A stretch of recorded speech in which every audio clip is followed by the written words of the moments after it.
Hello and welcome to the Berkcast, the How to Train a Dragon podcast. I'm your host HC, and with me is.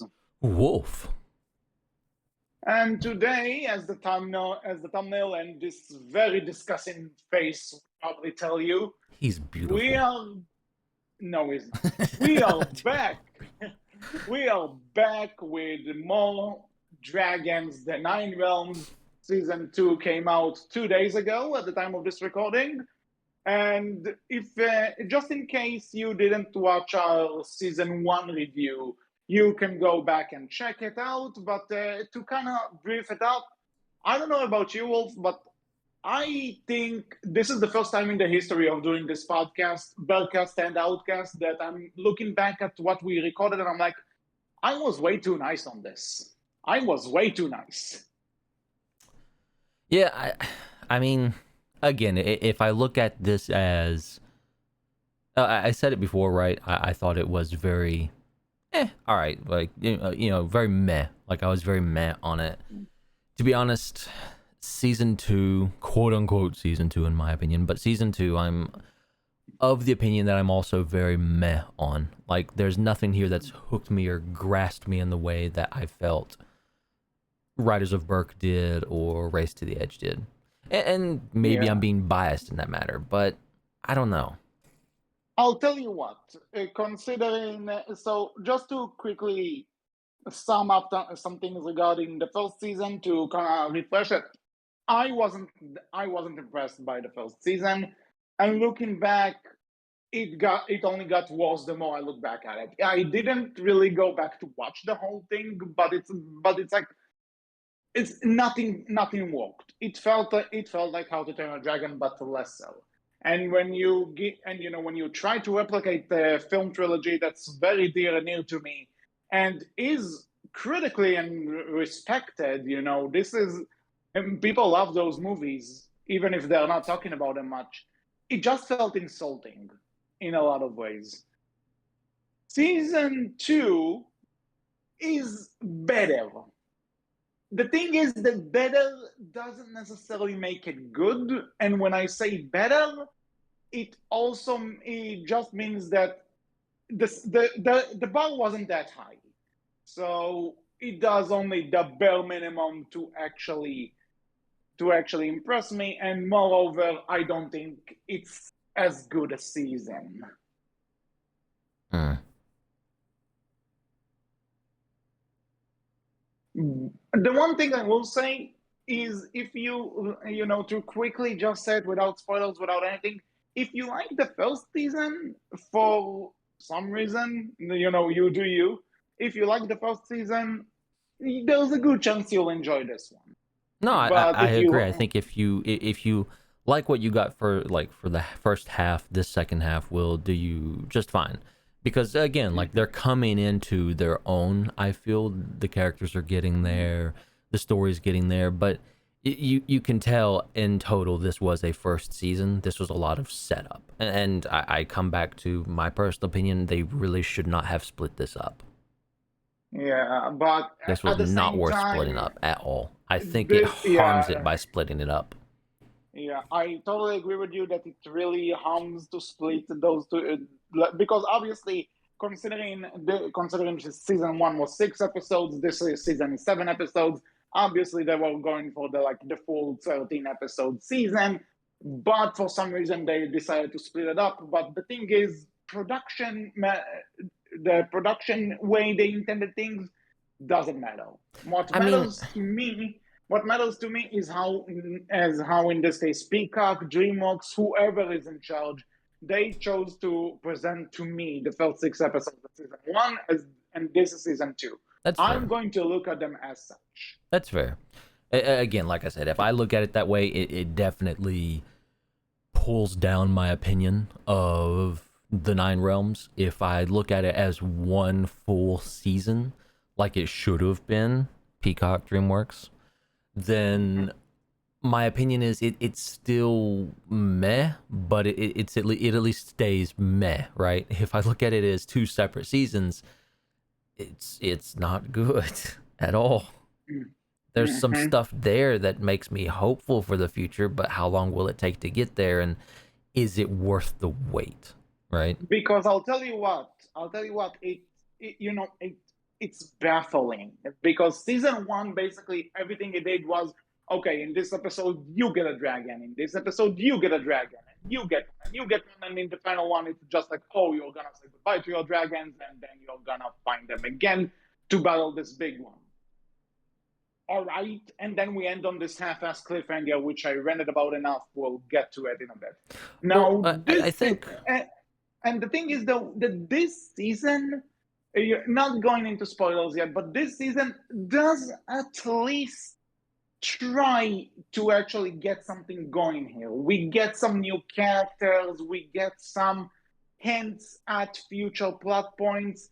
We start to see a bit more of what they want to do with this, whether we like it or not, we'll get there.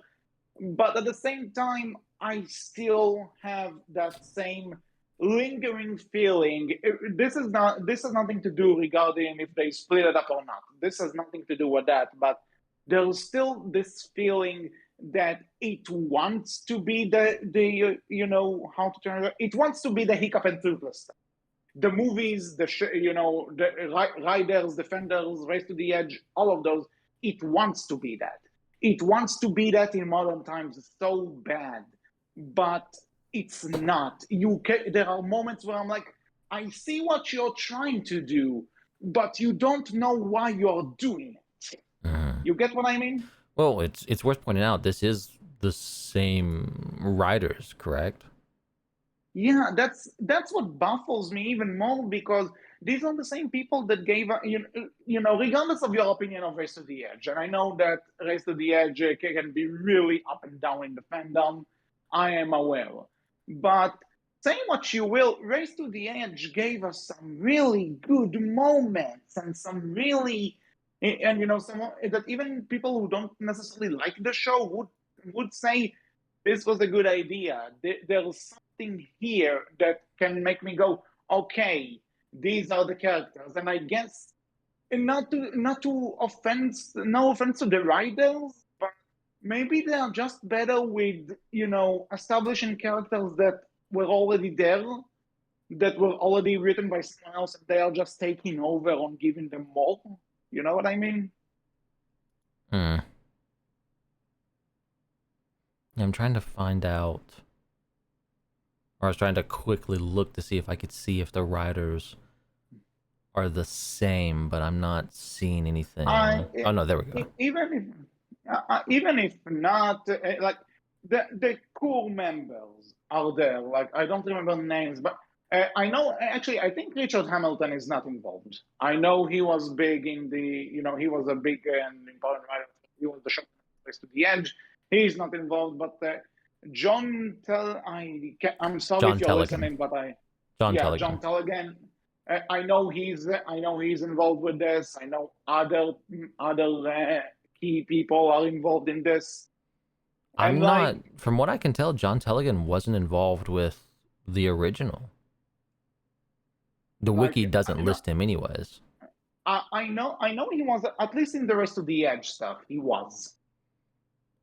The wiki doesn't, say he's either the wiki. I mean, it's Wikipedia, so take that with a grain of salt, right? Yeah.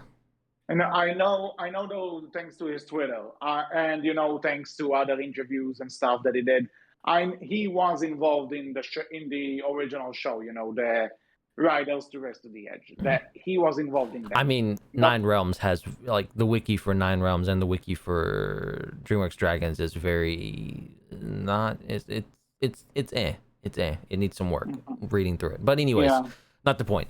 Point is, I wanted to ask you though. I decided to look back. I wanted to look back, right? It's like, let's take a look back. Let's look back. We have a full season of Nine Realms now. Take, however you want to call it. We still have technically a 13 core full season of Nine Realms. So I decided, Riders of Berk. Let's compare and contrast. Yes, Riders of Berk has 20 episodes. Not the point. But it's funny that you mention it, because again, maybe we'll get to without giving too much away. it feels like a lot of plot lines, like a lot of episodes in this season, in this, second half, second season, whatever you want to call it. A lot of those felt like retreads of older episodes from those shows. Some of them did. Yeah, well, not only that, right? Like, just before we get into spoilers, right? I just want to say, from my point, the reason why I think like Riders of Berk is what got me into How to Train Your Dragon, right? It's what got me interested in the first place. It's what put it on my map and made me aware of it. And Mm-hmm. whether you like Riders of Berk or not, at the very least, I felt like there was a fairly strong flow and story within that first season of Riders of Berk. I mean, you got everyone's favorite Mildew. Okay, yeah, You got yeah. you got everyone's other favorite Heather. Okay, you know Well, what? Maybe this isn't a great idea. you know, I mean, but jokes here's the aside, though, thing. you Here's the also thing. had Alvin. Like, you had this progression of villains. You had this progression of people who were introduced and had an impact. And you even had these characters, right? They progressed. Hiccup, Astrid, all of them. They progressed. They grew. They changed as Riders of Berk went on. Like, you saw this. So far, And if Nine you Realms want to just does not count, have that. I don't feel yeah, like there's a lot of progression in Nine Realms in the first season. And you can chalk and it up to it's a new show and it only has 13 episodes, but Riders of Berk, I mean, even if Riders of Berk is using old characters we're familiar with, it still managed to have that progression to some degree yeah. or Hmm. another. And not only that, you can, when you say characters from the first, like the two you, but I'm not really counting Elvin because he's, technically based on a character from the book. I know it's not the same, but there was still something for them to work with. But Mm-hmm. when you look at like Mildew, I personally don't like, but Heather may have not started off great, but she got better when she was given more stuff to I'm do and more judging, stuff written on let's try to keep it to first season only, though.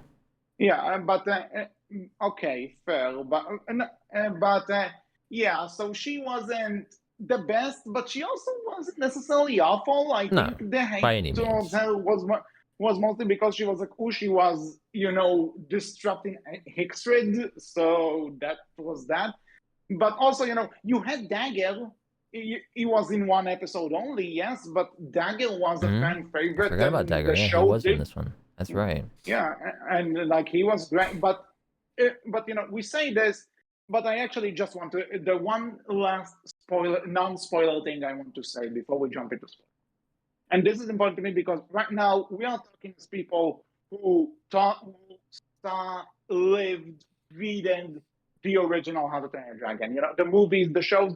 Mm-hmm. We have over 100 episodes of us just talking about this damn franchise. What? We No. are yeah, but I know that we are big fans, and obviously we are gonna be a bit more Picky? critical of something that's supposedly new. Mm-hmm. I am aware. I am very much aware of this, and I know that we're coming into this very biased. But here's the thing: even if I put all of that away, there are two things you need to understand. Whoever's listening to this and is going to use this as a defense for the show. One, this show, no matter what season, is marketed as a sequel show.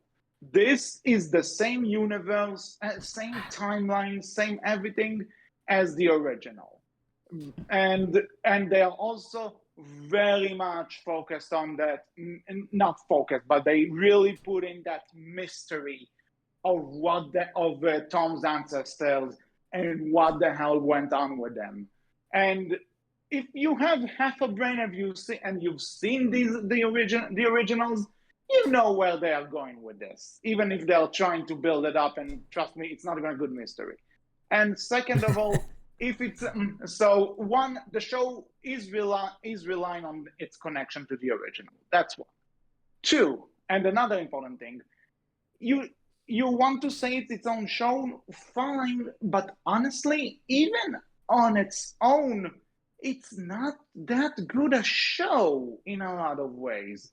And like, for example, not too long ago, my girlfriend showed me the first season of Star Trek Lower Decks, and I don't have much experience with Star Trek. I only saw one movie, which was Beyond, which is from the reboot. So yeah, I not much Star Trek experience, but fans everywhere hate him. yeah, yeah. One of them is dating me, so all good. But Fair the enough. thing is, Fair enough. but like, I honestly, I saw this first season of Lower Decks and it's like, I'm a fan.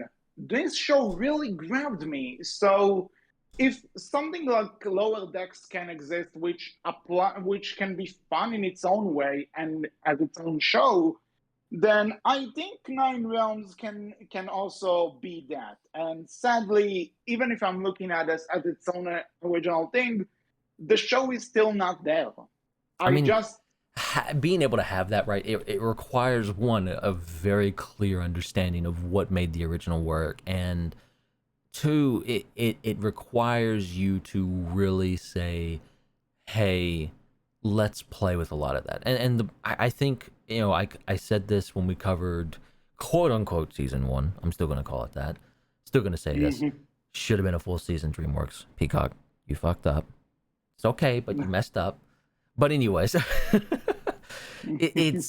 I feel like this show wants to be something new so bad, but knows, but understands at the very least that they have a long hill to climb up, right?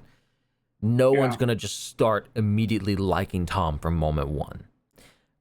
But the problem is there's too much of the old characters here. There's too much of the, hey, remember that character? Well, this character. Yeah. And you can't do that because people are going to look at that and say, okay, do you have anything more? Or is this just fish legs reskinned? Or is this just hiccup reskinned? Or is this just toothless reskinned? Like, you have to And have something more than just that. mhm. Yeah. And okay, so I And think so far, I season one got just most of doesn't. my yeah, like at least the first two seasons, depending on how you want to look at it. What we have up until now. Hmm. So so Me being I think pedantic I'm aside. yeah. But I think this is all I have to say that's non-spoilery until now. Do Yeah, you have yeah. anything to add? I mean, Okay, then. again, right? I don't want to say like, hey, avoid this at all costs. It's terrible. No, there's some stuff here that I laughed at, that I did enjoy. Very minimal, but it was here. It still hasn't. Again, it's not going to eclipse anything so far, right? If you like Yeah, Riders of Berk, Defenders of Berk, Race to the Edge, you're probably going to the prefer movies. that. The movies, you're Yeah. probably, I mean, if you like the movies, you're probably going to prefer the movies over everything. But looking at just the shows we've gotten, if you prefer the old shows more than this, if you enjoyed the old shows, you'll probably prefer them more than this. I don't think this is going to be winning over too many old fans, but I don't want to Yeah. discourage people from watching it. There is some stuff here. Maybe they can take this and do something with it in the future and really put it forward and really make something amazing out of it. And we'll come back and say, hey, first season was a bit slow. It was a bit off. It wasn't perfect, but they brought it back eventually. I hope to be able to say that. I really do. But I so far, I I hope cannot. I hope so. I'm hopeful as well because I also want to say that I know that there are a lot of people who work on this show, like animators, storyboard artists. A lot of people there are probably working their asses off on this show in the hopes that people like it. And just to And a lot of say, them are some it, of the same people who worked on the original show, too. So, I mean, yeah, but I mean, considering, that's more the writing side of things. When I'm talking about no, but I mean, they have that animation, connection, right? They have that connection, and you want them because to I succeed. know, yeah, but also even if they're not, even if, because I know that apparently the animation is outsourced this time, it's not in-house DreamWorks. Mm. So, animators, storyboard artists, anyone who's working on that side of the show, I'm not wishing any ill will. On the contrary, I hope you'll get plenty of phenomenal jobs in your future. And thank you for all the hard work. I know being an animator is not easy. And I just hope that whether you continue doing this show or move on to other projects, that just you'll have something better than this in the future. Because even if I complain about the animation and designs and something, I know you can do better. I just really want to get this out there. I think that's all I have to say. So, spoilers? Spoilers indeed. Okay then. So if you haven't seen season two, the 7 episodes which were released earlier this week, this is your chance to close the video. We'll start in spoilers in 3, 2, 1. All right. So I think doing this episode by episode is the best option we have, because that way we could also kind of bullet point the problems. With that said, episode 1 of this season is Unicorn. So Terrible name. yeah, you remember when I said obviously you don't because it's been a few years, but if you don't remember, I was never a fan of the Astrid bullies Hiccup to do something he doesn't want to, and then turns out that Hiccup was right and Astrid should have shut up. They kind of repurposed these episodes into this one, and how fitting that this start that freaking season. I mean, this is the first thing we I get. feel like they did that more this season if you really think about it, considering we'll get into it, I suppose. And it wasn't just it wasn't just quote unquote Astrid, it was all the characters kind of bullied Tom in this one for decisions that I felt like weren't really horrible.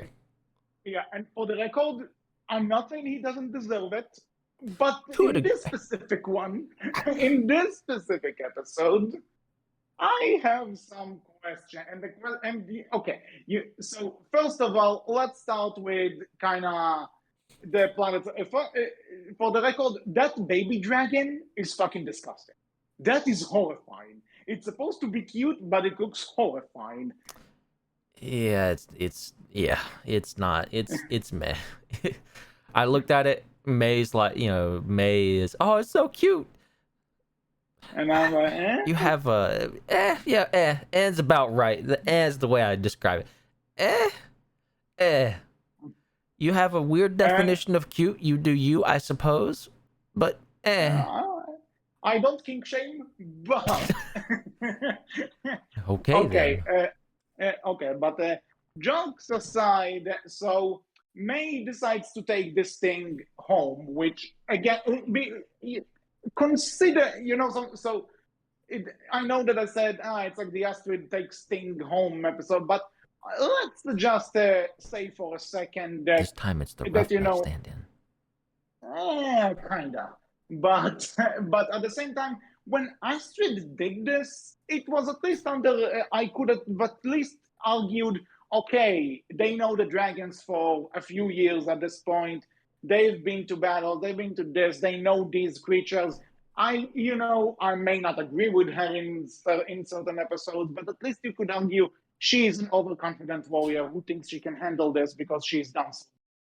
Here, they've had the dragons for a few weeks, tops? What makes you think you can handle that? Teenage spunk. Yes.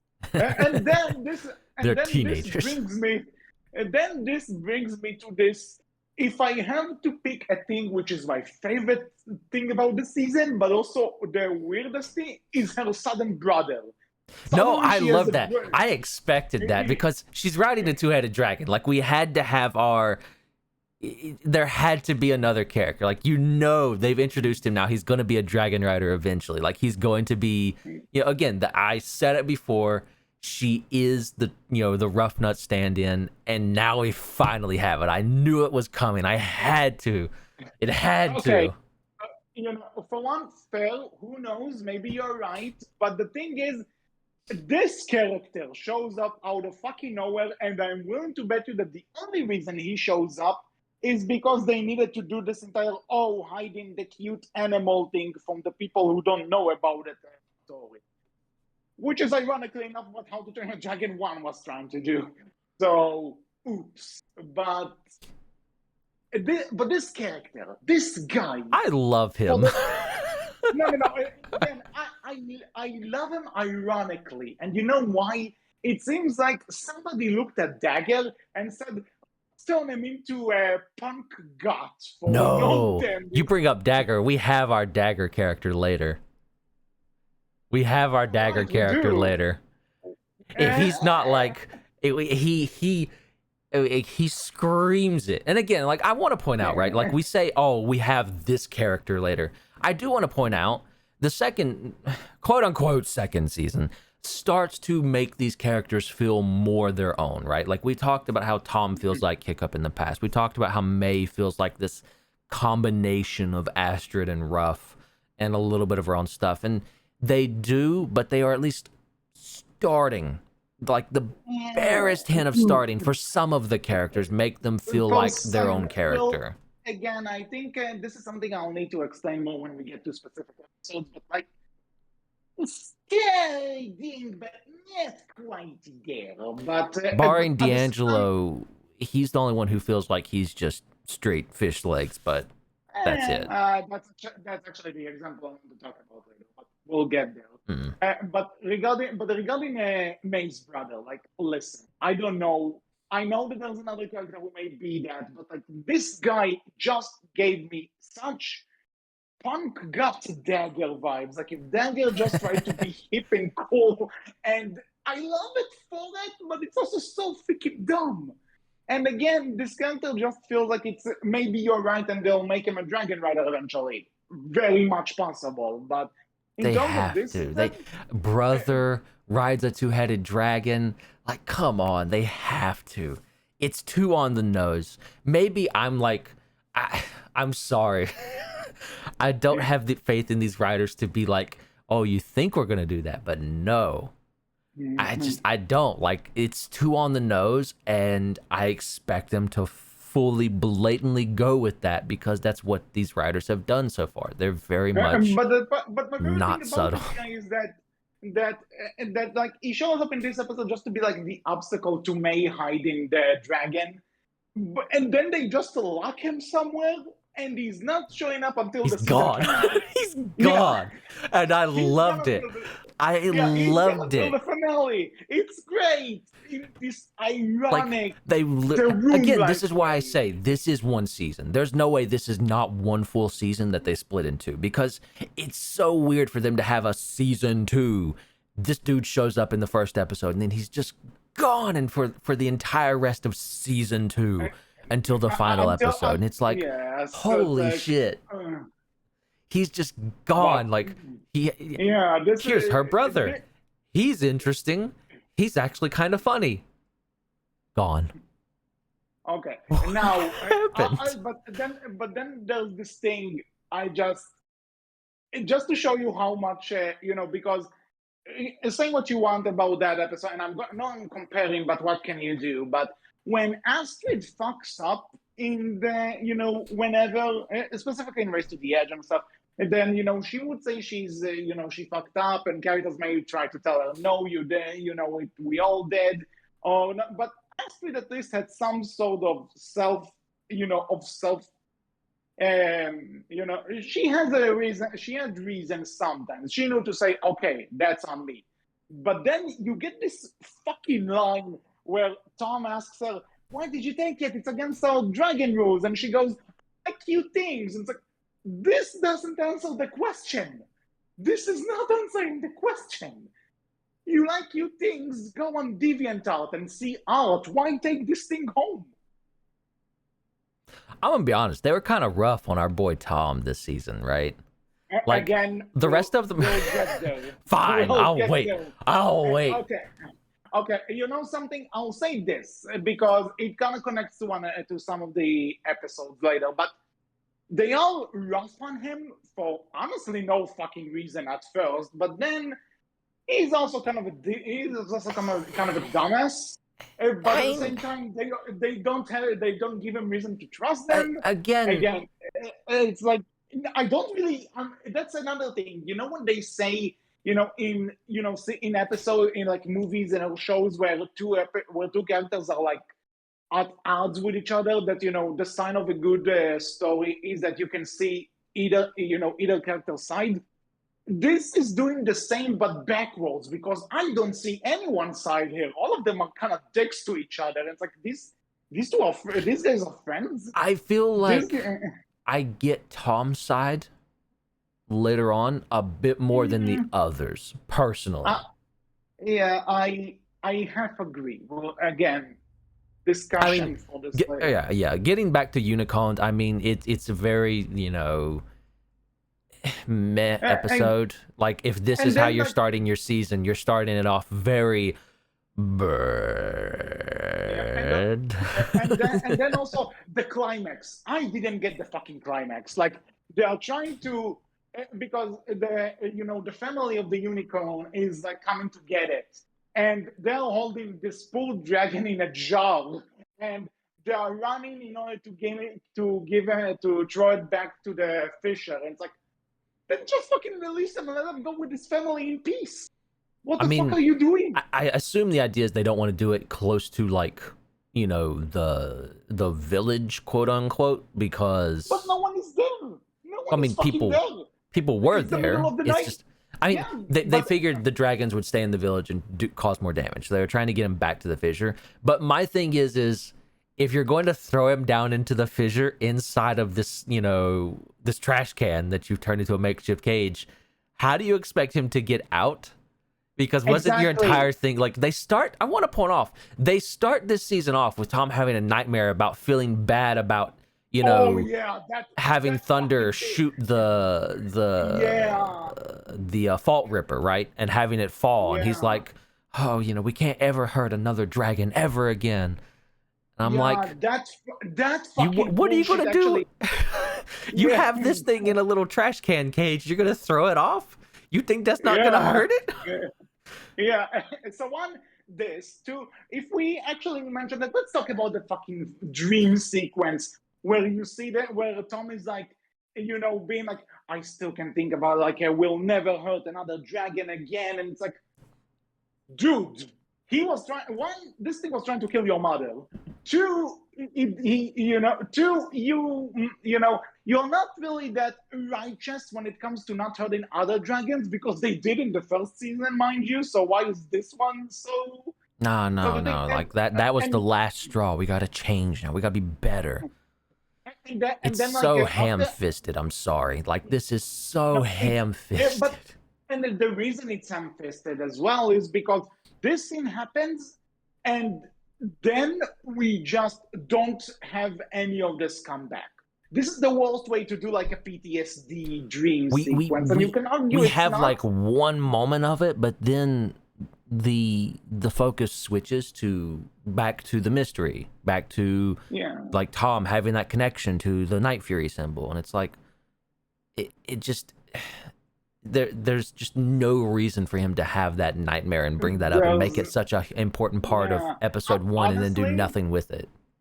I'll tell you what, I think this was evident later because they didn't know they were going to split the season up initially.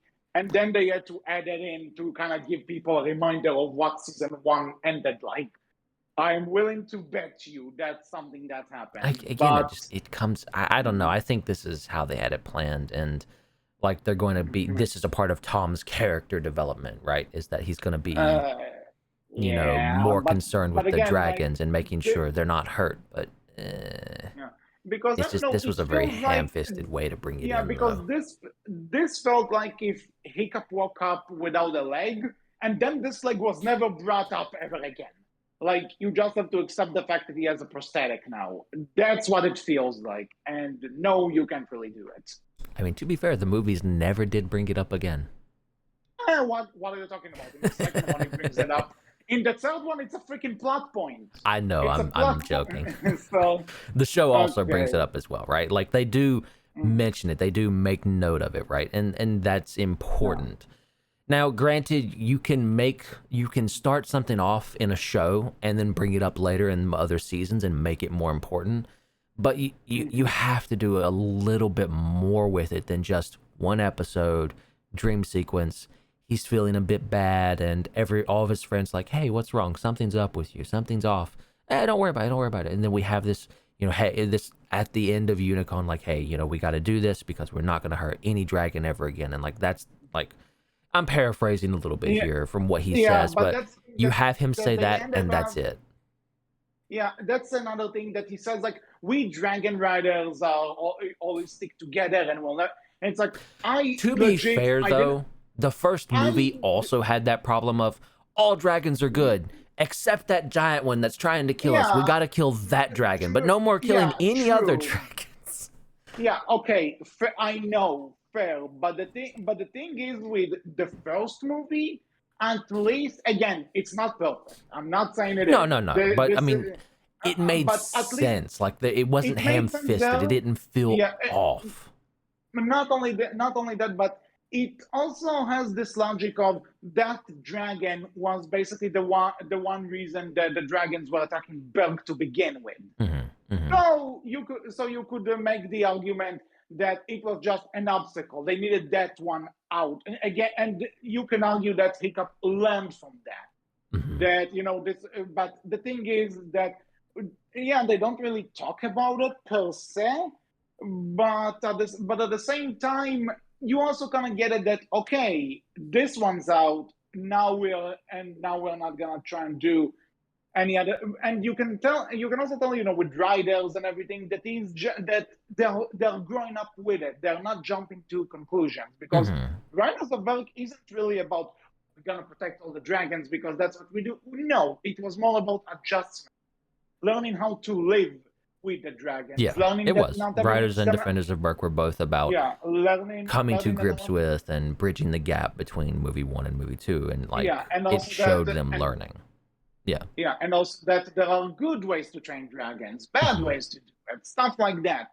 Here, there, Tom just says out of nowhere that that as dragon riders we're gonna protect all, and I just look at this and I'm like, you know what? No, you did not earn this. You did not earn this It's one bit. And this is the thing that I'm going to say in the future. Actually, you know something, just to kind of make you happy.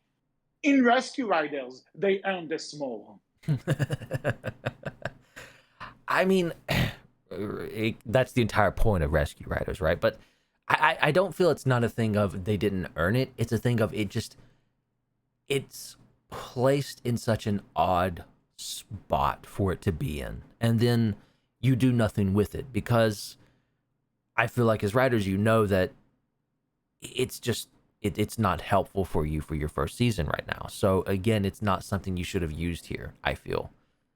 And Mhm. considering Very how much. this season ends as well, it comes back to And what was I the will point? continue. What Yeah. was the point Mhm. of that one thing that you did here in episode one?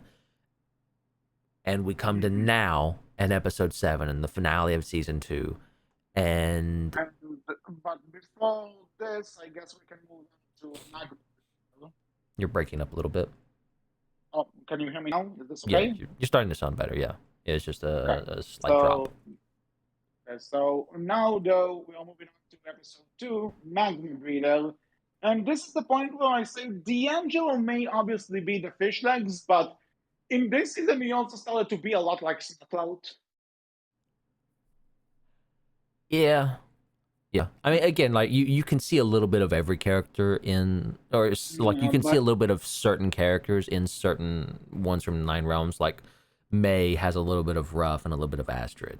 yeah, And yeah, I agree. Alex is the only one who's kind of like her own thing. Yeah, But so far, like maybe, yeah, so far, I would say she feels like the most new, right? All these characters feel like a little bit new, but the others you can at least, I see glimpses of this character of like again, Fish Legs or Tom, Snotlout inside of D'Angelo, or I feel, I can see the hiccup in Tom, right? yeah, Although I have although, a statement, I have a yeah, theory. sure, We'll go get ahead. there though. No, no, no. I'm waiting. Oh, okay, we are I'm waiting. Okay. waiting. But the thing is, so we have this episode Gotta find where, ways to keep people watching. They have to click through the full video now. all right, so basically in this episode, Tom's mother, who's the archaeologist who brought him there, and the entire project is kind of helping, kinda. She needs to go explore She some caves discovered the because, hidden world. Well, yeah, the she discovered, crevice. yeah. And the thing is that she is going to explore it. But because she's going to explore it, Tom doesn't want her to find out about the dragons because it would actually be a smart thing to do, and supposedly, and we can't have that. We can't have interesting stuff happen in this show apparently. But so the thing is that he decides to be with his mother and go through this while the others are will try to figure try to block paths and make sure that lava doesn't get them. So the other team is led by D'Angelo, who is basically a Well, prick. no, the other team is just there to block the path, and by blocking the path, Yeah. they cause other problems. But again, that's a part of the episode. But yeah, like D'Angelo's like, hey, I'm the leader then, and I'll be leading, and that's pretty much the episode of May and Alex being meh about D'Angelo, continue trying to be the leader and just failing at it, and not viewing the team as a team, and instead viewing the team as an I, right? And it's just that episode, like, hey, we need to learn to work more as a team because we're a team, and D'Angelo not getting that or seeing that just in this episode. And although I think this is the episode where they introduced like that combined blasting where all the dragons are firing together. That is No, next that's episode. Later. That Okay. is 3 episodes from now. Oh, okay. This one Apparently is just simply Yeah. just that. It's just D'Angelo trying to be a leader and doing things and failing miserably at it, while everyone else kind of works together to do their own thing and and but getting then upset like with him. there's this I don't really remember her name. Maybe in the wiki there's I have an episode. Are you talking about the other lady? Yeah. No. Let's see. Her name is Not Sledkin. No. Sledkin. Yeah, Sledkin. Yeah. So it's like somebody took all the asshole corporate people from any other show or movie and just put her there. Like it is as if she is a Photoshop character. She is just there to spout the cliches of like, you have no idea what you're doing, or you got lucky this time, and then walk away. And just before she sees the creature that Tom discovered. So it's like, yeah, but I say this, but it's fine. It's serviceable. I mean, Things Sledkin is there and- to set up the idea that, like, hey, we can't let Rake Corp, who pretty much finances all this, because she even makes the very obvious statement of, Rake Corp owns everything in this crevice. It's Rake Corp's crevice. And it's like, okay, show, you're making the point. We see who the big villain is going to be eventually at some point. It's going to be Sledkin and Rake Corp, and we're going to have to find a way to make sure they never find out about the dragons, and eventually the parrots are going to be in on it. Like, we see where you're going. We see what you're setting up and doing. It's extremely obvious. We get it. Moving on. Yeah. Like, we don't need this character to come in and say this very obvious line because I think much. in season 1 finale, I'm not sure if it was her, but the thing is kind of there that this research is kind of in danger, supposedly. Like, there are people who are questioning things about it, and it's like, we don't need another one. Well, at least we didn't need this here necessarily. Yeah, or at least... well, it was, I believe it was Sledkin then as well. Like, again, she's brought in because they're losing faith in the research here, because it's not providing any profit as of yet. And that's what Rake Corp wants, is profit. Yeah. But one thing, if I may credit, at least I like the fact that Tom's mom is tells them, okay, you know what, I know that you have a secret that you want to share with me, but tell me when you're ready. No, I mean, I like come that back she to had it.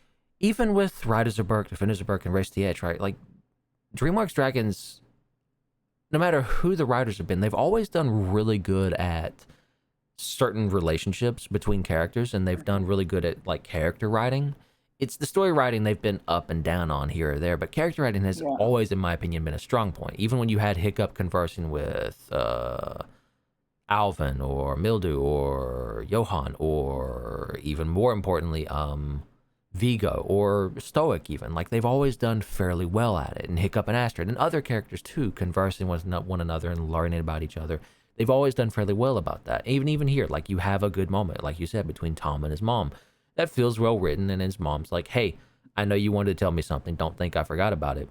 but I'll leave it up to you. Tell me when you're ready, right? Because he was Not, going to tell and his not mom only that, about Thunder existing, and Sledkin shows up, yeah, and he doesn't want Sledkin to know for very obvious reasons.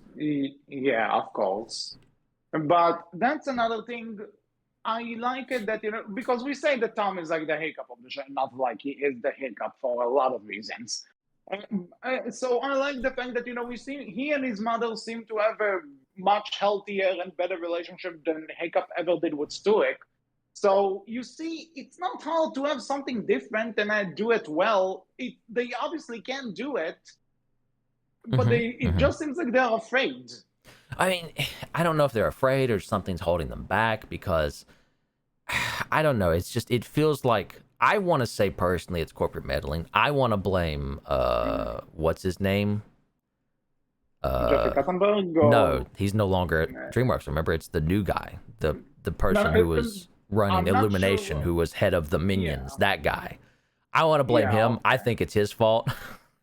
I personally blame him. Not, not, not totally out of the water, but okay. But anything else to say about this? Because It's really, the D'Angelo part is just like, okay, yeah, leader guy like has I too like much D'Angelo, power. but there's not a lot to write home about here. This is a very, again, these first two episodes are very, they're all right. There's nothing wrong with them. I believe Magma Breather, personally, I enjoyed it more than I did Unicorn. I at least got a few laughs out of Magma Breather, like, hey, you made me chuckle there.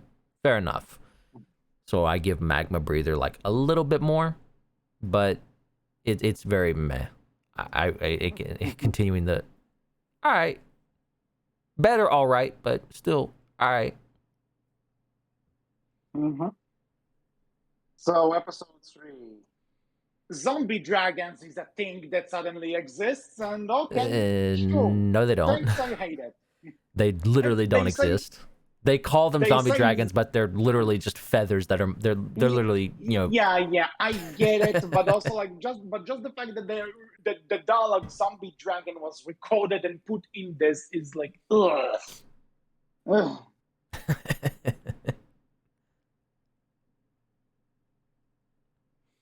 Fair So enough. your thoughts? A fine episode. We see Alex grow a bit. We see her like, hey, trying to come out of her shell a bit more and be brave, right? Because that's kind of the point of this episode. Feathers needs her help, and she goes off to help while the others kind of hold the line and everything. So again, fun episode for Alex, right? I think it's enjoyable. I think this is a stronger episode than the first two that we got for this season, and I there's nothing inherently like that I would say stood out to me. Just overall, it's a very this is I decent. will This is better. We're getting there. We're I seeing will character say development. We're that seeing things moving forward. We're seeing interesting stuff, but nothing that really,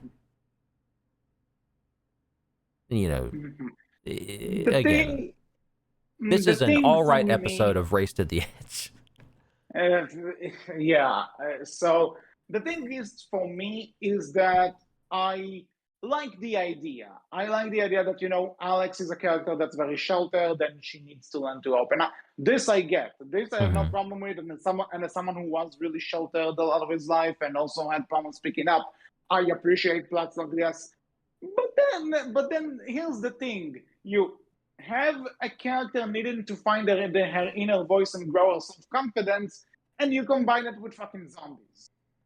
Which, again, I know it's not exactly what it is, but considering the episode even says it, and this is obviously the implication, I'm going to call it as such. And also, it feels like great, Alex learned something, but then she's not using it for what she was supposed to learn it for. So it just felt half back to me.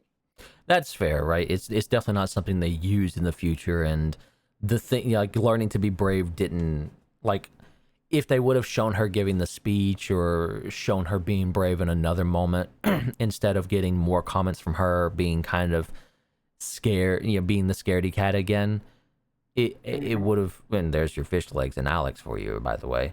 It would have at least Yeah. been better, right? Like, oh, she's becoming a little bit more brave. You see her not being as scared as much to do these things, but they don't really use that much, if at all, after this point. So Mhm. again, it's one of those things that we come back to where there's character development, but then the characters Like, still stay static, right? yeah, You, it's you like, can't have that. If you're going okay, to show us like learning these you things, if did. you're going to show us this development, at least have the characters be less static than what they are. And we've just not seen the And show I do that get yet. that just because, and I get that just because she did it once doesn't mean that she is automatically Absolutely fair. different. Absolutely I fair. get that, like I get that, but it's also like it feels like she did it for just the one thing and then completely regressed back. And it's the only thing I could say is that she's a bit more cynical for the rest of the season, but that's not what she learned. I mean, she's always been cynical, though, it felt like, so I don't think that's a new thing. That's another thing. But like she's more cynical towards the rest of the team. Like she starts giving Tom way more shit after this episode, for example. At least I felt. I feel everyone gives Tom more shit after this episode. Yeah. So you know what?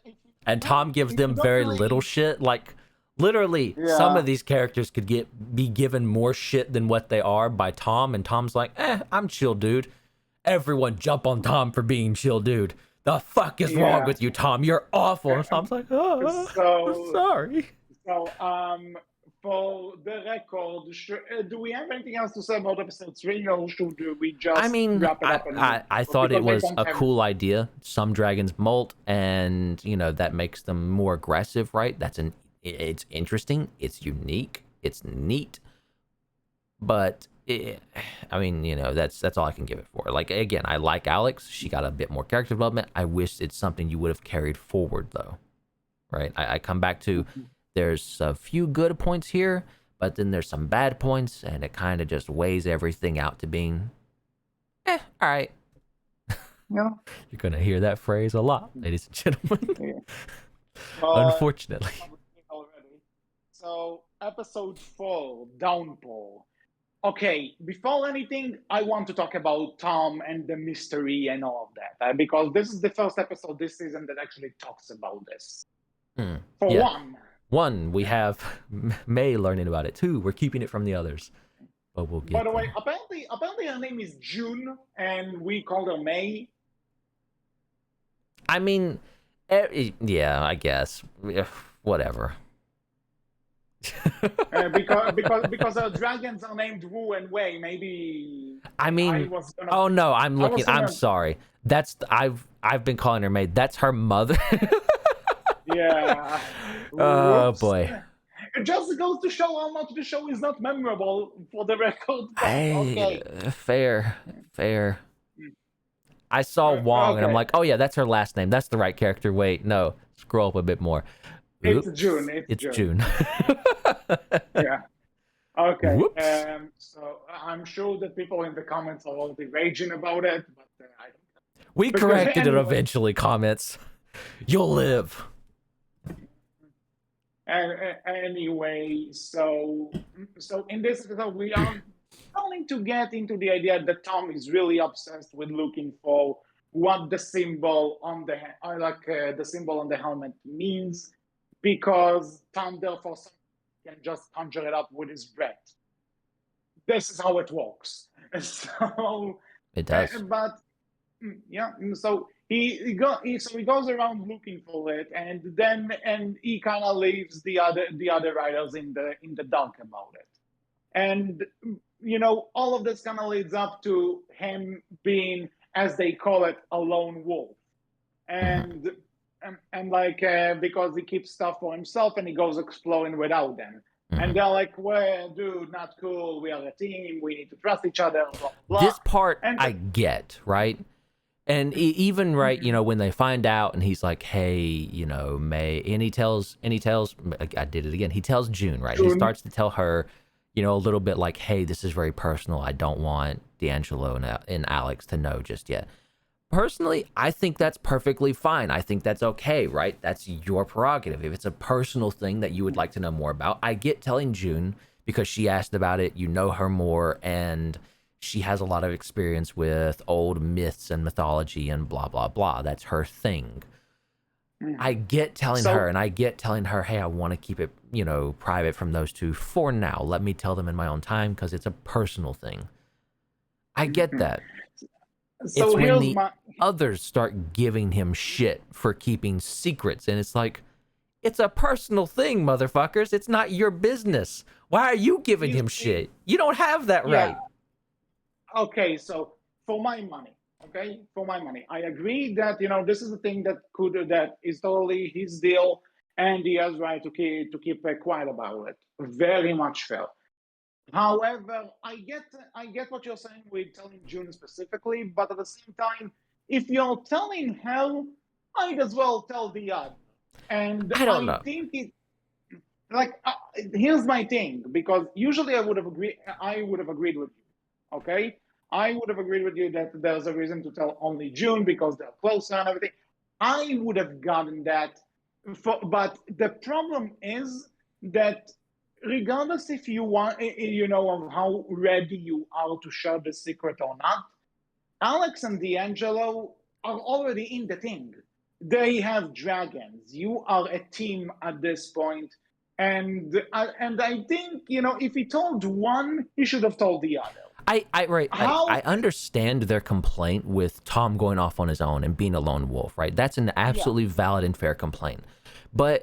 And really, and that's what they harp on him about in this episode. It's when you get into episode 7, right, when they start, or episode 6 and 7, that's when they start to harp on him from keeping secrets from him, and you lied to us. And it's like, it's a personal thing. Like, I feel like you're being way too harsh on this character for keeping a personal family secret or personal family problem to himself, right?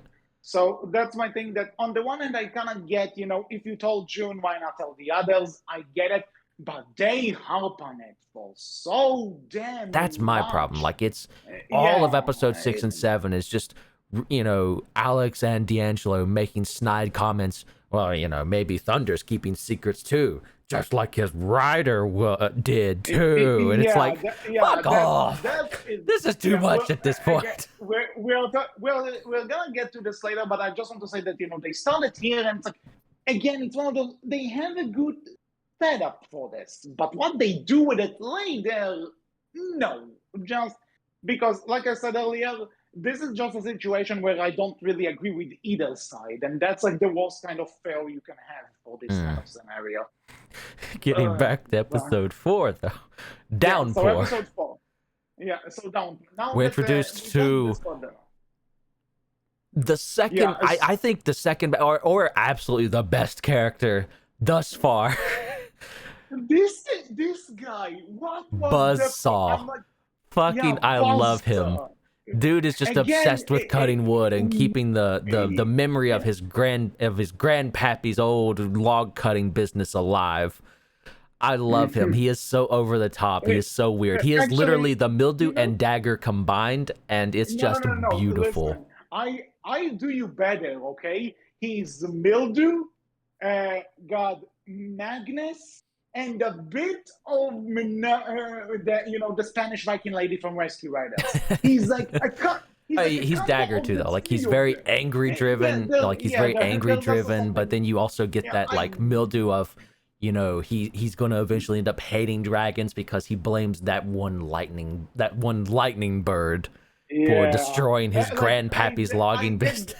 Yeah, I get the dagger because dagger was like, oh, the night furies do exist and I want one, but like in terms of like the characteristics, I think June's brother is a lot more like dagger, but that's just me. We'll see. It depends on how they play him in the future. We've only seen both characters for like one episode essentially, and that's it. Okay, but hear me out. Isn't Buzzsaw the most Looney Tunes villain? Don't you see this guy trying to fuck with Bugs Bunny? I want to make him better for you, though. Do you know who voices him? Oh my God, who? Haley Joel Osment. Are you for fucking real? That's what the wiki says. I'm reading the Wikipedia, and it references him as his voice actor. Yes. What the fuck?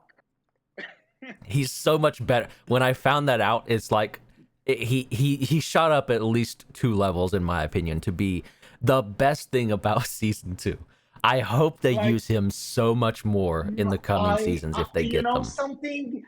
Fuck yeah, because like I actually heard him voice acting 2 other shows. Like one is Dogs in Space, and the other actually he had a guest role in Star Trek Lower Decks, which I mentioned earlier.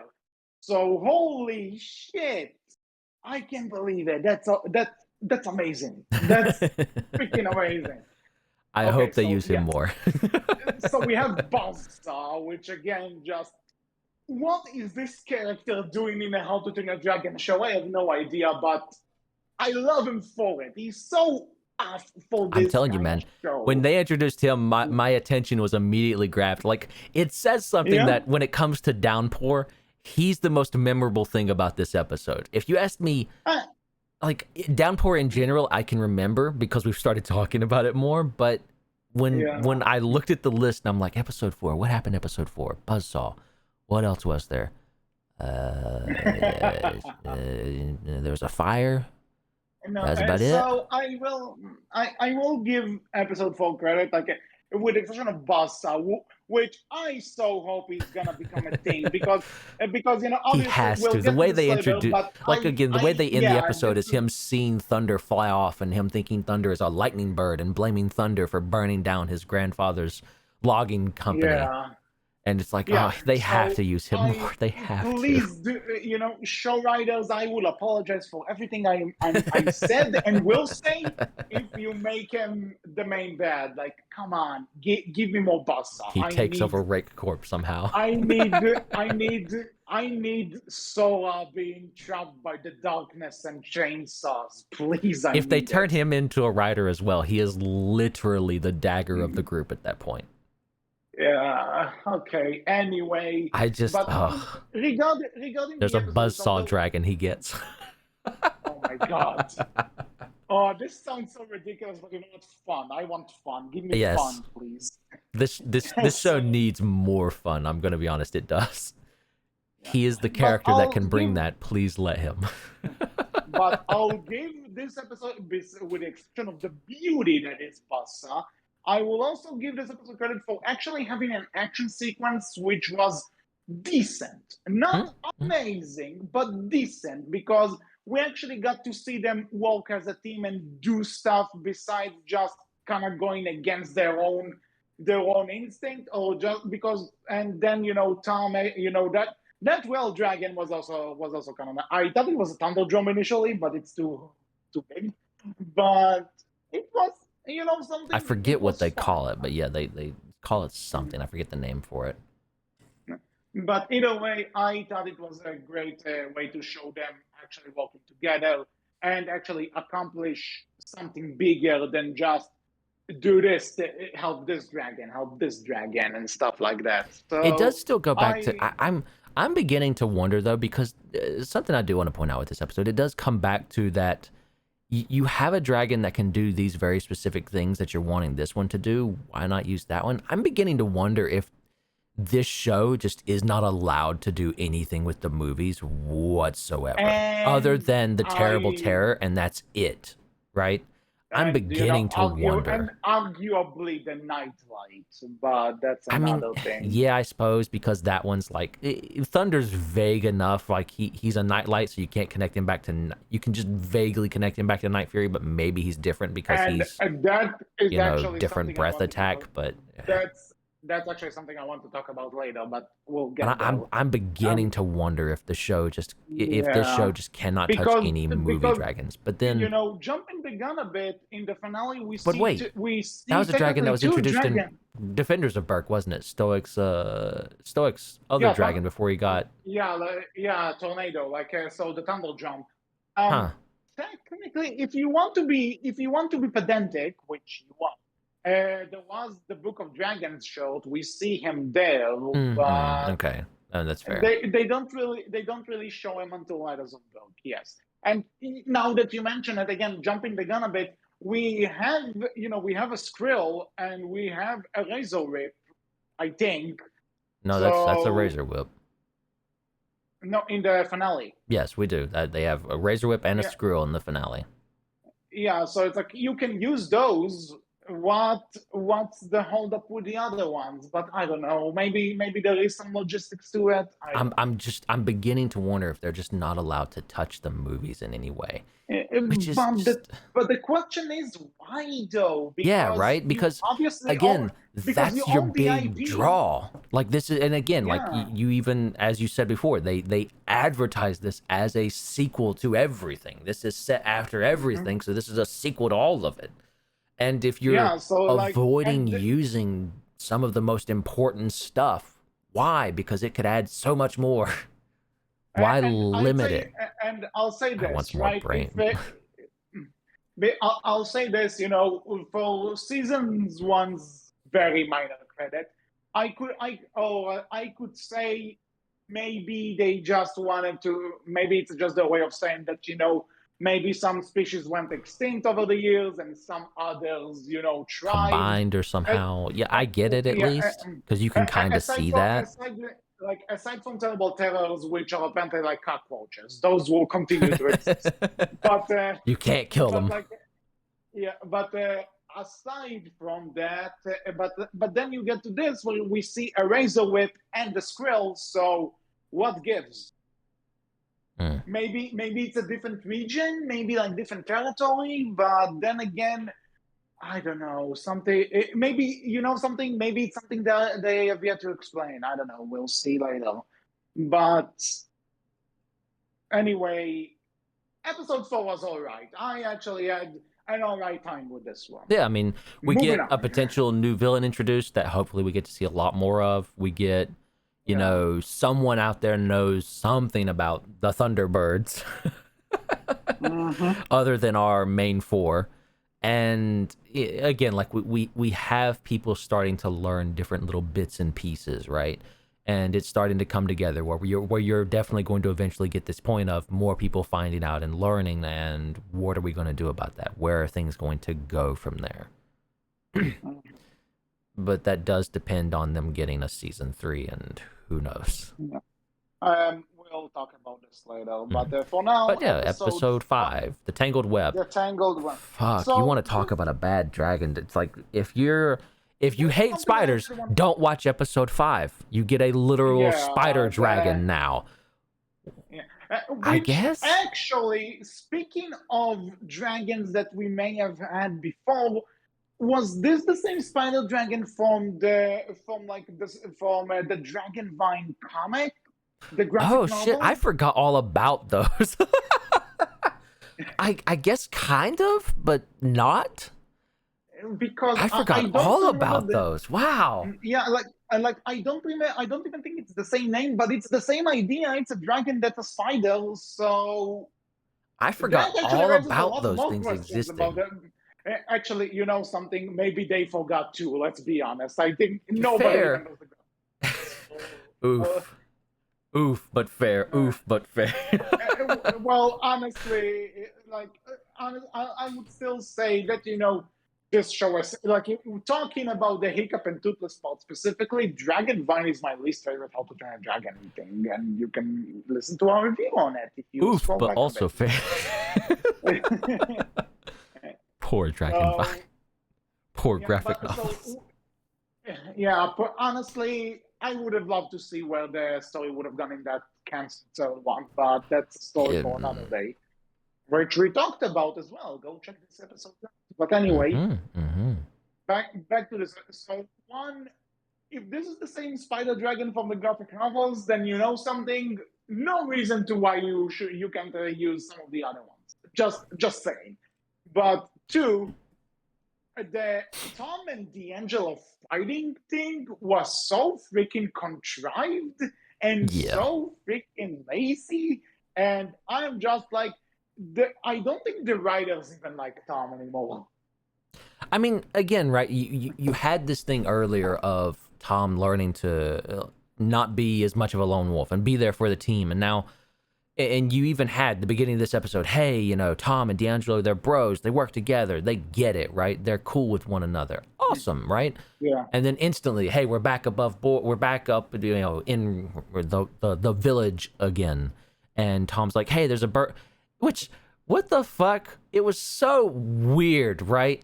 Like, I say it is contrived is just an understatement in my opinion, because their entire issue with one another crops up because they see a baby bird or a bird that made its nest on one of the wind turbines, and it's like, oh, he's too close to the blades, he's nowhere near them, we gotta save him and move him now. We're like, well, let me call my dad and get him over here and he'll do all of it. No, we gotta do it ourselves, we gotta go up there and save this bird and climb up and do it. And it's like, but why? It's a bird, it made a nest up on top of a wind turbine. Who gives a shit? Who cares? Why do you have to be the ones to save it? Who cares? What does it matter? If it was a dragon, at least it would have some connection, but it's not. It's just a bird. Who gives a shit? Yep, I agree. And then, I mean, then you get D'Angelo's dad actually showing up and saving Tom from falling from the wind turbine. Cool. And then, D'Angelo's dad makes a big thing of, D'Angelo, you're hanging out with the wrong people. He's a bad influence on you. And D'Angelo takes that to heart. It's like, oh, I should stay away from Tom because he is a bad influence on me. And then they both learn to work together at the very end of it all to save June and Alex from the spiders and being eaten. And, they learn that, hey, down here, I got your back, right? But up there, let my dad do all the work, right? You follow my lead. And he's like, all right, cool. We'll do it that way then. Why we didn't do it that way from the beginning, who knows? But we had to have this episode. And I get it, right? Like, you want to, solidify that, hey, we're a team, we're a family, we work together, we be together. I get that, but as you said, this just feels so contrived to do it this way. It feels like there has to have been a better way to go about doing this. There has to have been better things you could have done. Or just not do it at all. Maybe you could have focused more time into that mystery you're putting out there. Yeah, honestly, this is filler episode written all over it. Nothing was achieved. Nothing was done. Why is this episode here? Moving on. I don't have anything else to say. I mean, yeah, you learn nothing about this other than Alex and June work really well together. D'Angelo and Tom work really well together until they don't. And this is just, hey, we're setting up our pairs. You even have, I believe it's June, make jokes in this episode about, oh, our name could be, Jalex, or start making up shipping names, I suppose you could say. It's like, or not shipping names, but like pair names, right? And it's just, ugh. It's as you say, it's out of all the episodes of this season, this one is just the most meh. And with God, if you hate spiders, don't watch it. And you're not missing much if you don't watch it, but if you hate spiders, don't watch it. That dragon design is... I'll give him this. The dragon design is good, but I did not like. Anyway, so the two-part finale, we're going to talk about this as one episode because there's no reason not to. So anyway, this is the point where Tom's secret really starts. This is the one, and we've already made the point of, like, D'Angelo and Alex just harp on him so much this episode about lying to them, and it's like, I get it, you're hurt, but it feels like it's too much right now. Yeah, it's too much. It's not the point. And also, I don't think Alex really has any right to judge, considering considering her character trait is being sheltered and not open. You can't literally, she keeps secrets. Like, all these people are keeping secrets from one another to some degree or another. The only one who has any right to be mad about getting lied to, I suppose, is D'Angelo. But even then, it's just, they harp on it too much. And it's just, you're assholes. You're all asshole teenagers. I will say that Give me Buzzsaw again. And like, I also think that Tom has some sort of, guilt here. He's not completely innocent because one, again, I think if he told June, might as well tell the other two. There's no reason not to at that point. I get it. But at the, yeah, No, no, but I hear you. I hear you. but there's also the thing that I get that this is something that's very personal and everything, and he doesn't want it out yet. But at the same time, I would have got it more if none of them knew about the dragons yet. Like if this was a thing that happened before before they discovered the dragons and they formed their little team and everything. I may have forgiven it more, but at the same time, dude, they are your crew. They notice when you disappear. They know what kind of dragon you're riding and that you two are really fast and what you're capable of. There's nothing to hide. They're going to figure this out sooner or later, so might as well just be out with it. I agree with you. Like, I But don't disagree. I think my problem is just the way they continue with these two-parters, with this yeah, two-part episode, definitely. where both D'Angelo and Alex, and even June to a degree, just harp on it way too much. And not only the characters hop on it too much, but apparently this is supposed to be like Tom's arc for this finale. That he's supposed to learn that it's good to trust them and everything. And it's like, honestly, I'm not sure how much it works when he trusts. When you could argue that he was kind of bullied into it in the first season, but he trusted the others with the dragons relatively quickly. Mhm. It's not. I just feel like they needed an arc for this kid, and they didn't know what to do with it. So let's make it that, and they really shoved it down your throat, like Yeah. so much. And then again, it comes back to, it's like, I don't know. It just feels these characters haven't earned the right to give him this much shit yet. Yeah. Yeah, I'm sure there's something you can come up with to give him this much shit, but this ain't it. You don't have the right to give him this much shit for this. Give him shit. Yeah. Absolutely be a little angry and upset with him, but this is too much. This is too much. The only time you're not harping on him about it is when you're dealing with other dragons. And then after you've dealt with those other dragons that appear up, you're harping on him about it again. And it's just, we get it. Do you have anything else to say? Be a character, not an asshole. Yeah. And speaking of characters, so the main thing, I don't know. besides I look at this and it's like, okay, you kept a secret from me. Why didn't you tell me? All right, all right. You know what? It's a personal family thing. I get it. Oh, you told her. I get it. You could have told me. Whatever. Maybe I'm just too laid back, and it's like people get way upset I about don't shit know. like this. No, it's like it was too overblown, I think. Again, and Maybe I'm the odd one. Maybe I'm not normal. no, Very true. Very possible. They really. I don't know. They really Again, like overplayed it. my personal opinion, they have these two characters or three characters just harp on it too much, and I feel like they could have toned it back a bit.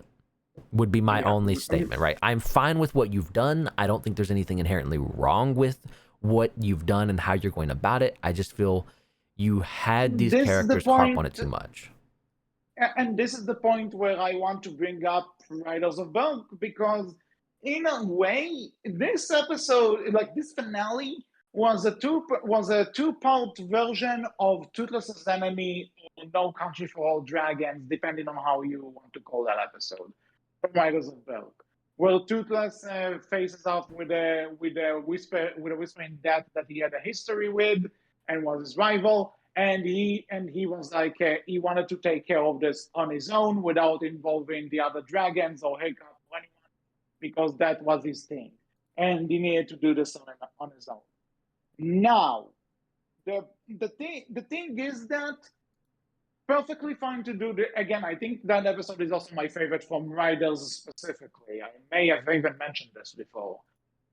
But the problem is that in those 22 minutes, there's a better context for everything.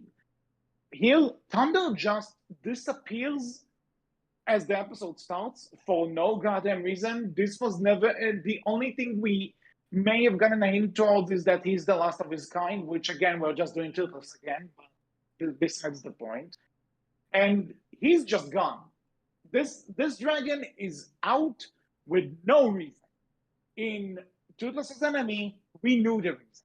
We saw that dragon attack Belk. We knew that there was something going on, and Toothless wanted to track that was going there. Here, nothing. So they go look for Thunder, and when they find him, they again do this. Ooh, there's another lightning dragon.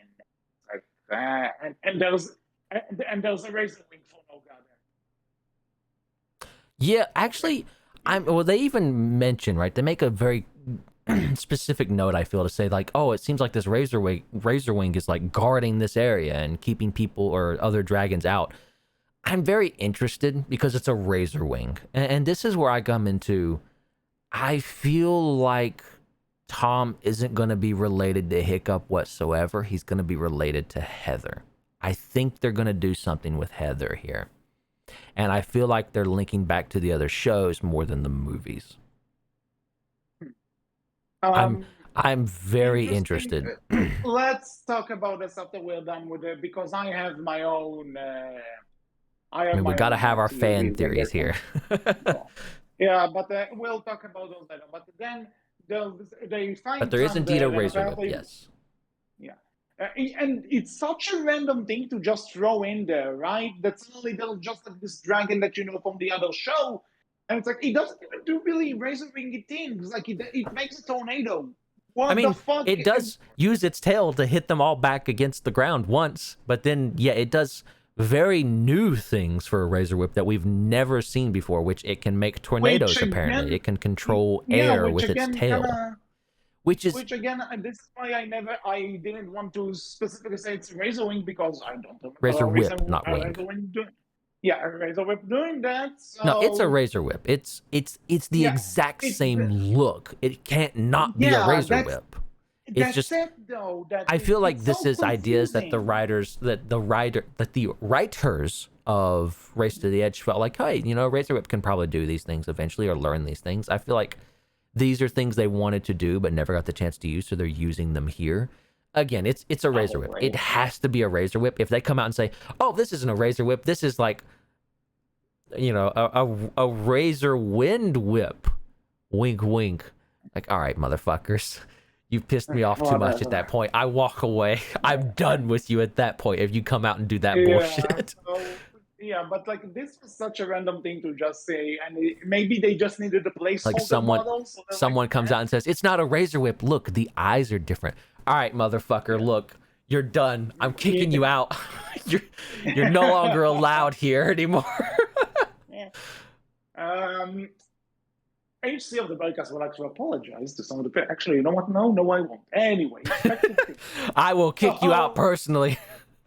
If you're a fan that comes out and says, look, it's not a razor whip. Look, you can see these differences. I'm kicking you out of the fandom.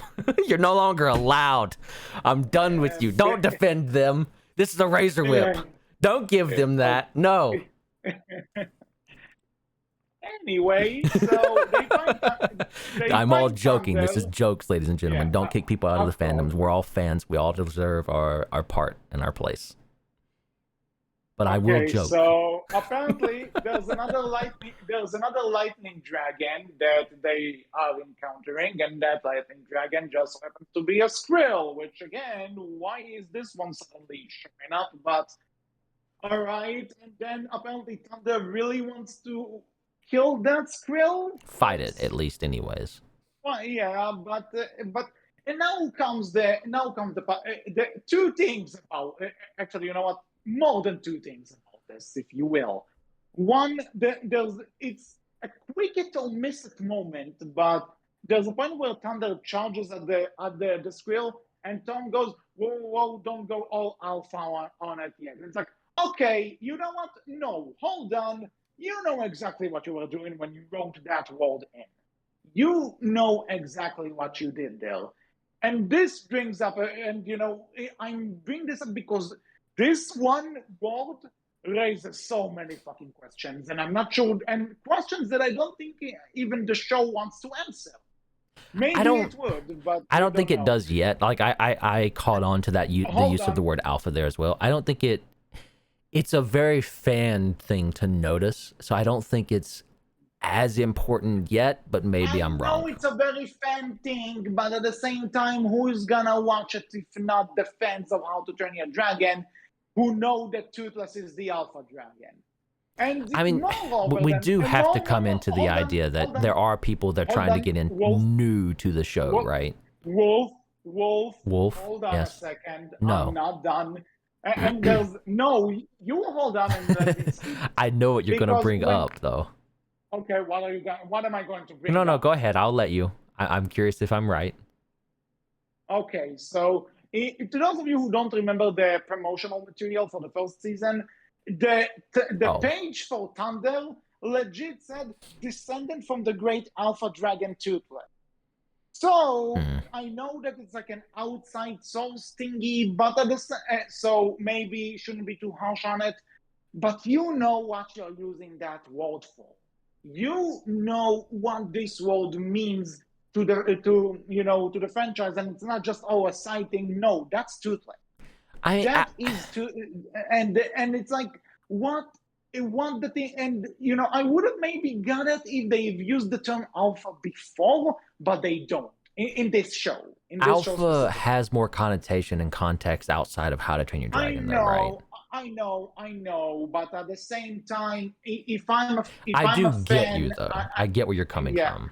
and again, they're trying to hook us up with that fucking mystery, and so with all due respect, I have to question why that word. And I know that maybe it's nitpicking, but that's the thing. It's nitpicking. It would be such an easy fix to write out, and you can tell me not because it was such an easy fix to put there if it wasn't supposed to mean something. You get me?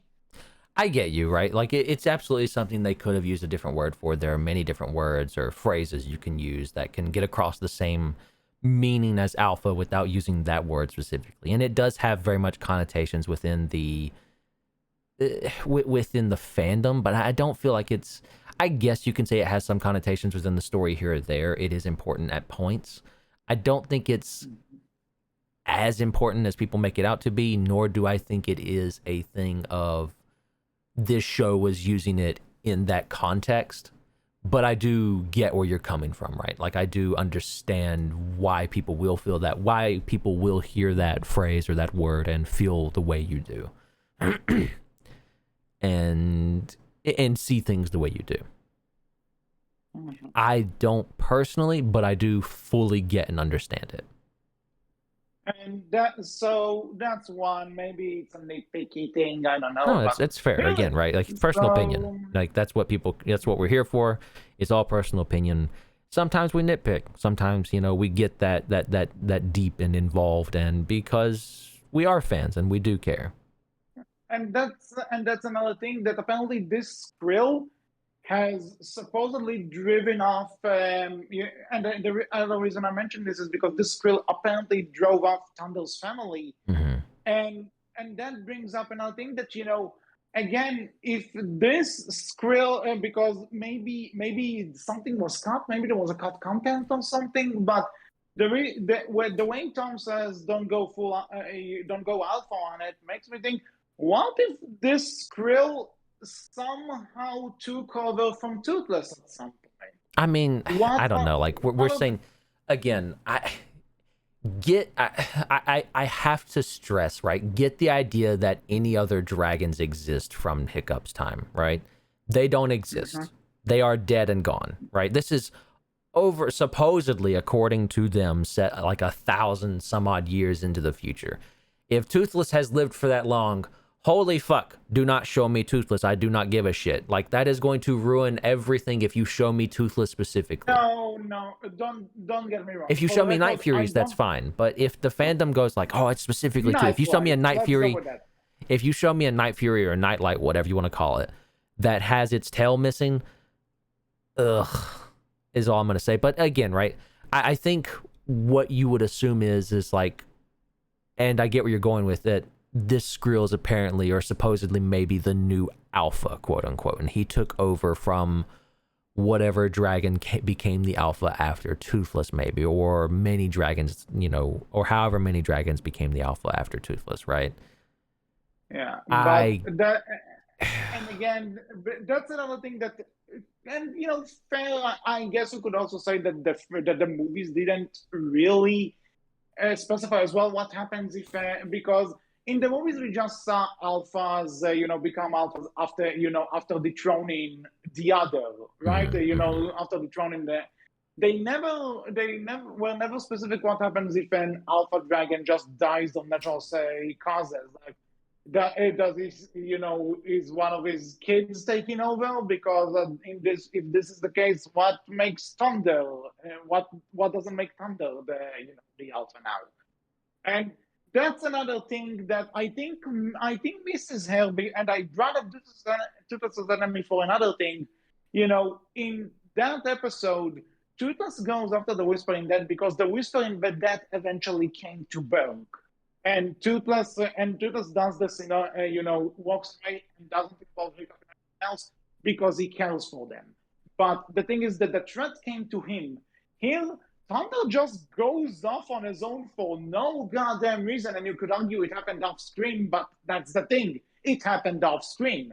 At the same time, as you're giving it to me, there's no explanation to why Thunder just fucked off to pretty far away from the Fraser, Yeah, he left So from the rest there's of the group pretty decent ways, and it's just, it's a connection for Thunder, but it feels like they did it just so the others could find out about Tom's little secret and then give Tom continued shit for it. It feels like that's why they did it the way they did it, right? It feels like this and is here just and for these then characters to be upset, for and them to have then a the reason to be upset. biggest Yeah, so there are a lot of questions which are not answered, and those questions are some of the alpha thing I agree, nitpick, but the other one, I think they are major because then there's this part where like Tom has this heart-to-heart with Thunder, where he tells them like, I get it, we're both lone wolves, but we can't be lone wolves anymore because we need to trust each other and everything. Oh, and this is the point again where I'm pointed at the show and I tell it, I know what you're trying to do, but it's not working. And the reason I don't feel it's working, there are plenty. But let's go one by one, if you will. Yeah, well, One, what do you think again, it is that it's doing first, right? Let's get that out there. it tries to do this thing of like the bromance, it tries to Mm, give you mm, this mm. hiccup and toothless friendship, friendship of a lifetime, bromance. And it's not working because, for one, we don't know what Thunder fucked up in the first place. He just gone. No, again, why am I The so? assumed reason Why? is that it's because this Skrill ran off his family, but we don't know that. We didn't see Yeah, that. We have no we connection to one. that. Yeah, one, we don't know. The only thing we have about it is a line in the previous season, and even then, again, it's just coming out of nowhere. Why suddenly just decided to fuck up? It's so easy to animate a scene where the Skrill comes back, shows up to the aphasia, and it's like, hey, I'm here, and Thunder chases him off. Start with that. Here you go. Done. Easy. But at the same time, okay. So this is one part. And this is a major also because, again, and I appreciate it, for the record, Thunder is a character who doesn't talk, Mhm.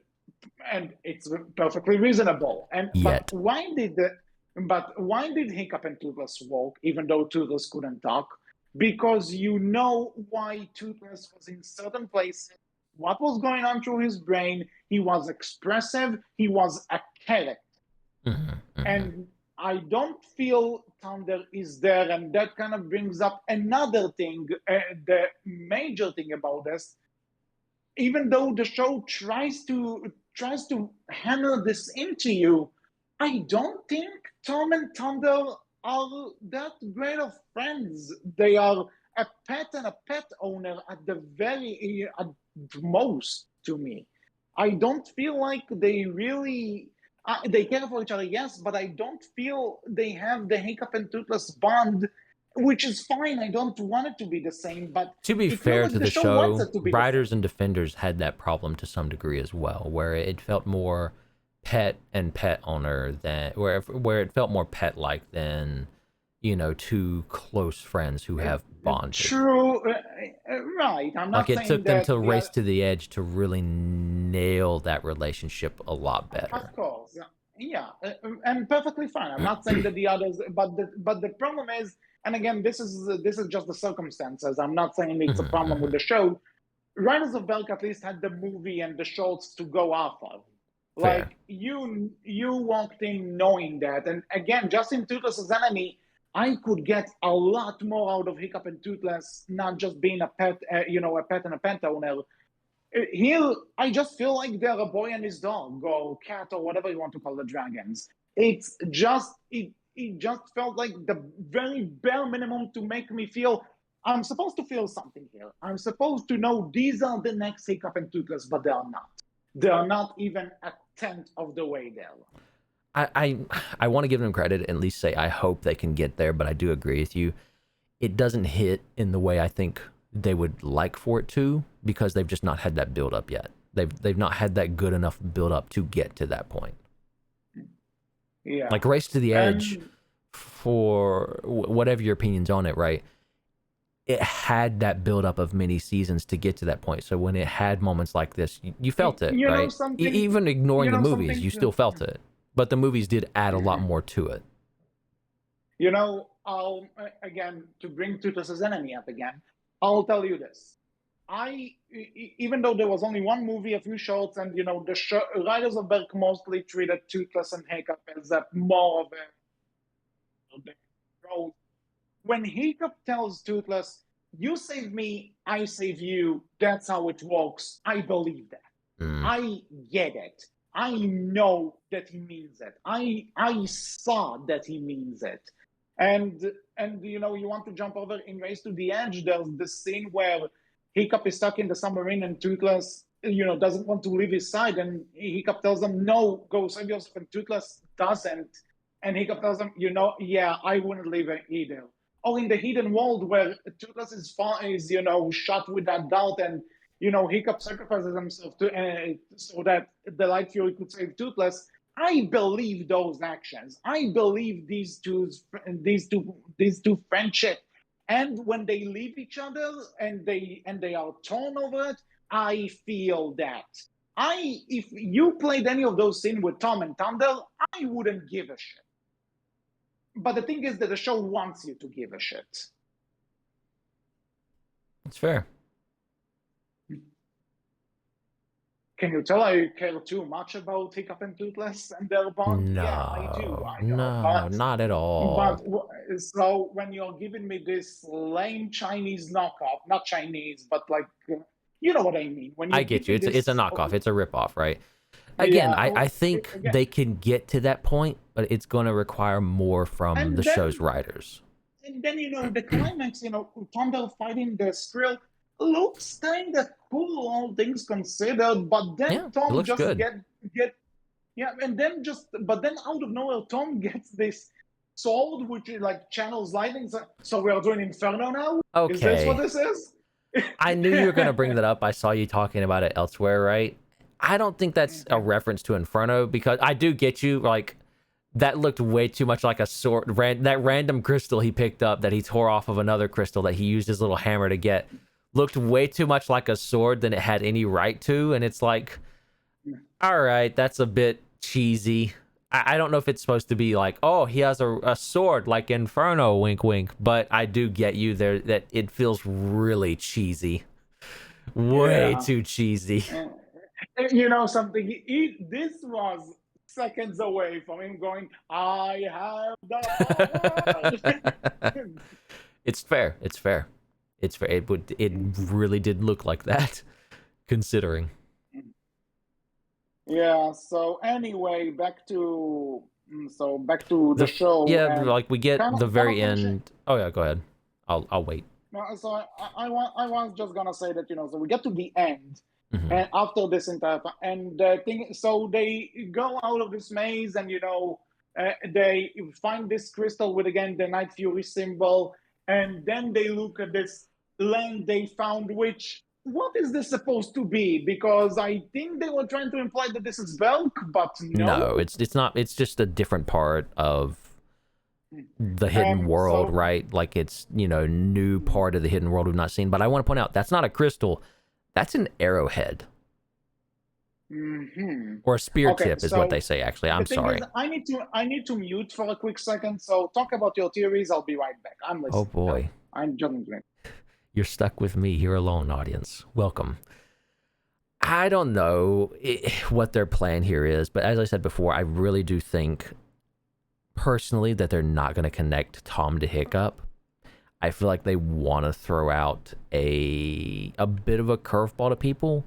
My pick would be Heather because the razor whip being there feels way too out of place for what it's doing and what it's there for, and the comments they make. I feel like they're going to do a thing with Heather and the Viking group of all girls, right? They're going to come back to that and say they were there and protecting the hidden world or blah, blah, blah. Maybe even with Valka, right? I feel like they're going to do something with that, and they're going to ignore what the movies have done and set up. Whether you like that or not is up for debate and completely debatable. I completely understand. But I feel like they're going to do something with Heather. Because the razor whip feels too... It's too specific. Yeah, you're right. It's too specific. It's too specific for it to not be something going on here. Like, I'll give the show credit. I'm very interested in how they're planning on linking all these things, but that's really all the show has in me at the moment is how are you linking these things? What is your plans here? Like, I want to know because you put the mystery out there, because you came up with this. I want to know, what are you planning on doing to link these things? Because Your again, show's not good enough to have me interested in anything else but that, right? And that's so sad because there's potential that's the here, thing, but it's though. so buried, and it's just That's another thing. That's another thing that I think they are relying too much on this mystery and how Tom and all of this do connect to the original franchise, because that's the one thing that keeps you in between seasons so far. This is the main draw that they want to give you, and it's going to and let it's them like, down hard. It's going to let them yeah, down hard. because the thing is that if you can deliver on this, which, let's be honest, I am not entirely sure they can. Yeah, unfortunately, yeah. I'm not convinced. It's just gonna leave a bad taste in people's mouth, and we can ignore it after it's done, and that's it. And we are going to stick around and see where this goes, because guess what? We are the How to Train a Dragon podcast. We are gonna cover this shit, but you need more than just how is this going to connect. And the other thing is that you say that Tom is not related to Hiccup. Fair, no, but here's the thing: considering he has this helmet and there's the Night Fury symbol on it and everything, I just feel like they set it up so much. Again, you will not anyone is going to get that connection, but I feel like they are too. They are too much. They are trying too hard to set it up like that. That at this point, if you tell me he's connected to anyone but Hiccup, I would call it an asshole. But at the same time, I don't want him to be connected to Hiccup. I don't want Yeah, that. It's so and I feel lazy. like they understand that a lot of fans would just not care for that, and a lot of people just would not care for that. Not even fans, but just a lot of people in general would be like, all right, whatever. I feel like they have to do it to some other character, and I feel like Heather makes the most sense. She's similar to Hiccup in some ways, but still different enough, just like how Tom is, that I feel like that's the other this thing. could be. Hear me out, though. No, I get you. I'm other listening. thing, because the other thing is that, how do I say this? That, you know what? Because Tom says that this helmet is a family heirloom. They could totally half-ass it and say, well, it's a family heirloom, but at the That was same found. time, yeah, that was found. It's not necessarily connected, and this could be like their easy way to write out of it. But it's also like, But if this is what you're gonna do and you're gonna cut us out on it, don't set the hands up anyway. And I probably ranted about this in the first season as well. Why make Tom instead of Vikings to begin with? Why have it there? Because now you're either going to make him related to, let's say, Hiccup, because, obviously, Nightlights, Fury, whatever. I mean, we If had you're to have going our to do this, Hiccup and Toothless connected together in the future, you know. Oh, which, which something, I cannot say that this is insulting to Hiccup and Toothless. I don't. If It's just I'm very meh on it, right? I can't even work up the energy needed to be mad about it. It's just, all right, you Yeah. did that, whatever. Just meh. It feels so sad to say too, right? Like maybe I should be more Yeah. angry, but I can't be. Like if that's what you do, that's what Yeah, you that's the do. thing. It's just, to That's another me, thing the that I should mystery be you built up furious. would be let down at that point. I would just be like, all right, you built up this mystery. Oh, he's connected to Hiccup. Kind of knew that, kind of saw that coming, kind of figured. Hoped you would do something different. Meh. So for my money, we know what third season is probably happening based on this cliffhanger. For I what I mean, want to see we hope. exactly, Do we hope? Do we hope? I guess we I'll hope. tell you something. I would like it. I mean, I'm not going to be mad about I'll more tell you what. dragons. No, I won't be mad, but I'll tell you what. At this, considering how underwhelmed I am by this show, if I may not be a big fan, and I'll probably be ranting to all my friends again, like, oh, another season, let's do this. I'm gonna torture myself for views. Let's do this. But I'll say this, right? I'll say this. If they are